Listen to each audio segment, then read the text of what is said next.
பேர்ல நேயர்களுக்கு வணக்கம். இன்று நம்மோடு பேசுவதற்காக பத்திரிகையாளர் திரு அதர்ம மனோஜ் அவர்கள் இணைந்திருக்கிறார். அவரோடு பேசலாம். சார் வணக்கம் சார். வணக்கம் வணக்கம். விக்கிரவாண்டி இடைத்தேர்தல் ஒட்டி சீமான் அவர்கள் அதிமுக மற்றும் தேமுதிகவோட சப்போர்ட் கேட்கிற வீடியோ வெளியாகி வைரலாகி மாறிட்டு இருக்கு. கூட்டணியே அமைக்க மாட்டேன் அப்படின்னு சொல்லிட்டு இருந்த சீமான் அவர்கள் இப்போ எனக்கு ஒரே ஒரு வாட்டி சான்ஸ் கொடுங்க. நீங்க தான் போட்டி இல்லைல்ல. நான் உங்களுக்காக எவ்வளவோ பண்ணியிருக்கேன். இந்த ஒரு பிரதமர் எதிர்பார்க்காம பண்ணியிருக்கேன். இப்போ சப்போர்ட் கொடுங்கன்னு சொல்லி கேட்கிறாரு.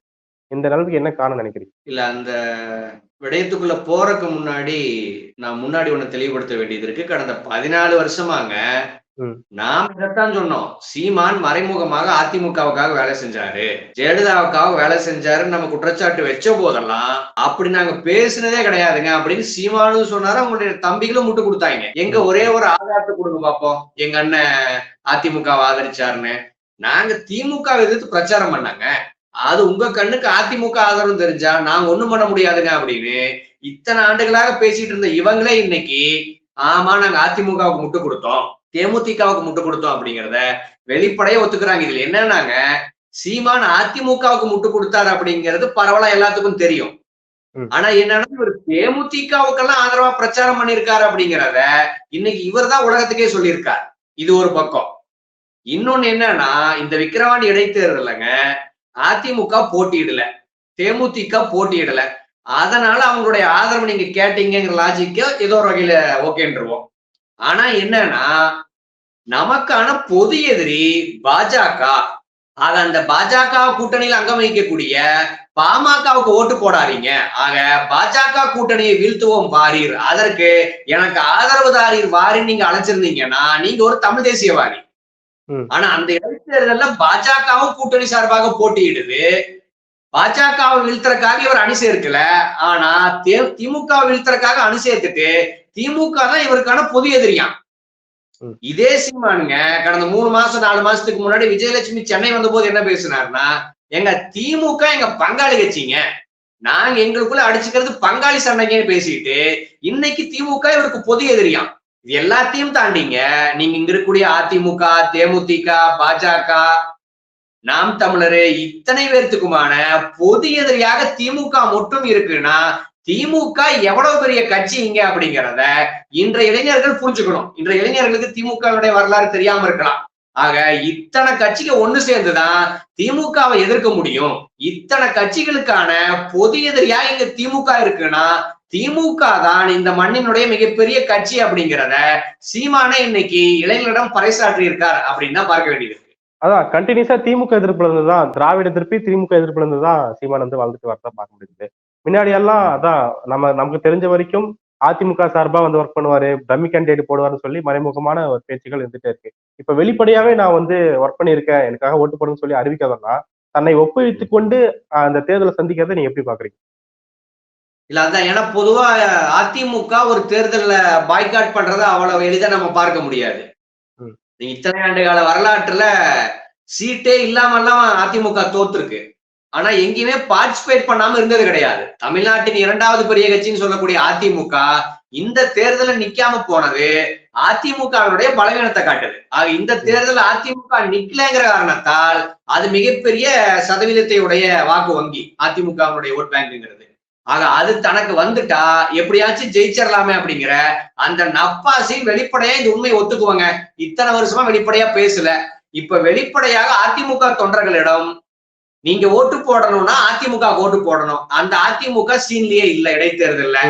ஆக திமுகவை வீழ்த்தணும்னா எனக்கு ஓட்டு போட்டுருங்க அப்படின்னு இந்த ஓட்டு பிச்சை எடுப்பதற்காக சீமான் இன்னைக்கு வெளிப்படையா ஒத்துக்கிட்டு இருக்கார் அப்படின்னு தான் நான் பார்க்க வேண்டியது இருக்கு. ஆப்வியஸா அதான் நடக்கும். இப்போ அதிமுக சீன் இல்லாம போது அதிமுக தொண்டர்கள் ஆப்வியஸா வேற ஒருத்தர் தான் விரும்புவாங்க. ஆனா அதுக்காக சீமான் நான் உங்களுக்காக ஒர்க் பண்ணிருக்கேன், எனக்கு ஓட்டு போடுங்க, எனக்கு சப்போர்ட் போடுன்னு சொல்லி தானா முன் கேட்கறது எப்படி பாக்குறேன்? இல்ல அதுதான் நீங்க சொன்னது போல அதிமுக சீன்ல இல்ல. ஆனா அதிமுகவுடைய வாக்காளர்களுக்கு ஒரு ஆப்ஷன் வேணும். என்ன ஆப்ஷன்? நீங்க பொதுவாக ரொம்ப சிம்பிளுங்க. அதிமுகவுக்கு ஆதரவாக இங்க குறிப்பிட்ட மக்கள் இருக்காங்கன்னா அவர்களுக்கு திமுக ஒவ்வாமை. ஆக திமுகவை எதிர்ப்பதற்கு யார் கட்சின்னு தேடுறாங்க.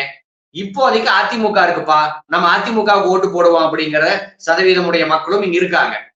ஆக அந்த மக்களுடைய வாக்குகளை தான் வாங்கணும்ல. ஏன்னா சீன்ல பாமகவும் இருக்கு, பாஜகவும் இருக்கு. 2 பேரும் கூட்டணியாகத்தான் இருக்காங்க. ஆக அப்படி இருக்கும்போது அதிமுகவினுடைய ஓட் பேங்க் பாஜக கூட்டணிக்கு போயிடக்கூடாது. ஏப்பா அங்க போட்டுறாத, அவங்கள விட நான் உங்களுக்கு விசுவாசி, நான் உங்களுக்காக வேலை செஞ்சிருக்கேன், ஆக எனக்கு போடுங்க அப்படின்னு அந்த அதிருப்தி ஓட்டுகளை தன் பக்கம் திருப்புவதற்காகத்தான் இதை பேசலாம்னு பார்க்க வேண்டியது இருக்கு. இன்னொரு ஆங்கிள் என்னன்னாங்க, நீங்க திமுகவுடைய ஆதரவு ஓட்டுகள், அந்த திமுகவினுடைய ஆதரவு ஓட்டுகளை சீமான் உடைச்சா அடுத்தது ரேஸ்ல இருக்கக்கூடிய ஒரே கட்சி பாமக தான், பாஜக கூட்டணியில் அங்கமைக்கக்கூடிய பாமக.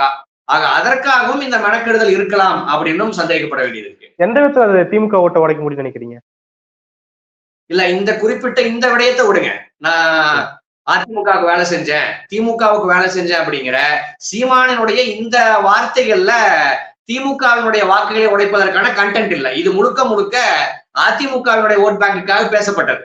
ஆனா அந்த முழு வீடியோவும் கேட்டீங்கன்னா அதில் முழுக்க முழுக்க திமுக தமிழர்களுக்கு எதிரான கட்சி, ஆனா இன்றைய இளைஞர்கள் திமுகவுக்கு ஓட்டு போடக்கூடாது அப்படிங்கிற அந்த கண்டென்ட் தான் இருக்கு. அப்படின்னா திமுகவுக்கு ஓட்டு போடலாம்ப்பா அப்படின்னு நினைச்சிட்டு இருக்கக்கூடிய இளைஞர்களை தன்வயப்படுத்தி அந்த ஓட்டை தான் உடைச்சிட்டா பாமகன்னு ஒரு சாதிய வாக்குகள் இருக்கு. ஆக அந்த வாக்குகளை பாமக கணிசமா பெற்றுட்டா பாமகவை ஜெயிக்க வச்சிடலாம் அப்படிங்கிற அடிப்படையில் தான் இது நடந்திருக்கு அப்படின்னு தான் நம்ம சந்தேகப்பட வேண்டியது இருக்கு. ஏன் சந்தேகப்பட வேண்டியது இருக்கு? நாங்க போன தேர்தல், அதாவது பாராளுமன்ற தேர்தலுக்கு முன்னாடி இவருடைய சின்னமானது முடக்கப்படுதுங்க. சின்னமானது முடக்கப்பட்ட பின்னர் நடந்த தேர்தல்ல இவர் 8% வாக்குகள் வாங்குறார்.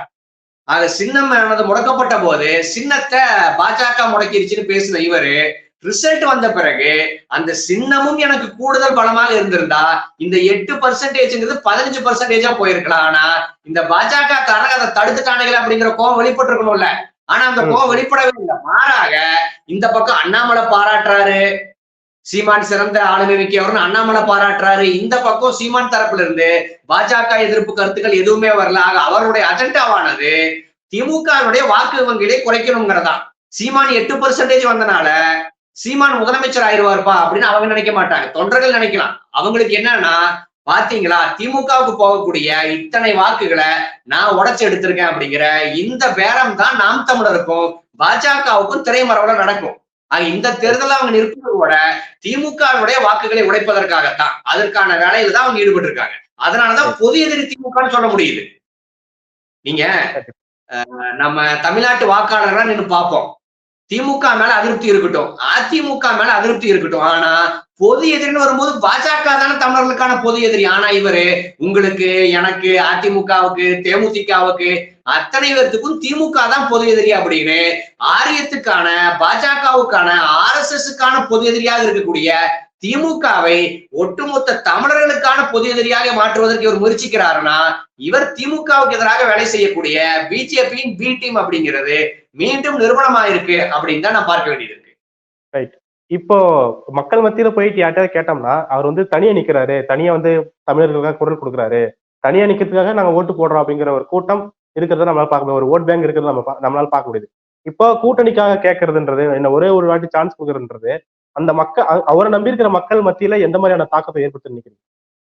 இல்ல, அவரை நம்பி ஓட்டு போடக்கூடிய மக்களுக்கு இந்த அரசியல் தெரியவெல்லாம் இருந்தா முதல்ல அவங்களுக்கு ஓட்டு போடவே மாட்டாங்களே.